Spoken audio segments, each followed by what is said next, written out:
La réaction de l'administration américaine aux déclarations du président colombien ne s'est pas fait attendre.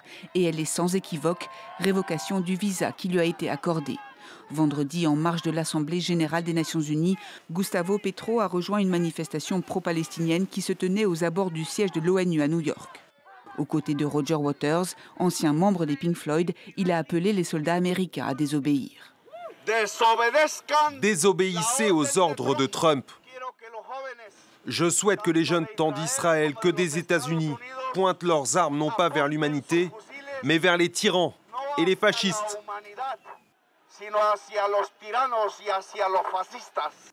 Des propos qualifiés d'incitation à la violence par le département d'État américain. Les relations entre le président colombien et Donald Trump se sont dégradées depuis le retour du président américain à la Maison-Blanche. Et ces récentes déclarations ne devraient pas les apaiser.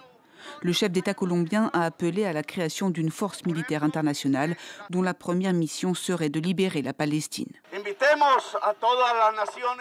Invitons toutes les nations à convoquer des volontaires souhaitant s'entraîner immédiatement pour former, avec d'autres forces constituées, l'armée de sauvetage du monde.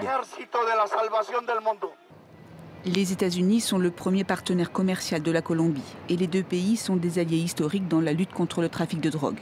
Mais il y a 10 jours, la Colombie a été retirée de la liste des pays alliés de Washington dans ce combat. Ces derniers mois, Gustavo Petro a ouvertement dénoncé la politique d'immigration de son homologue.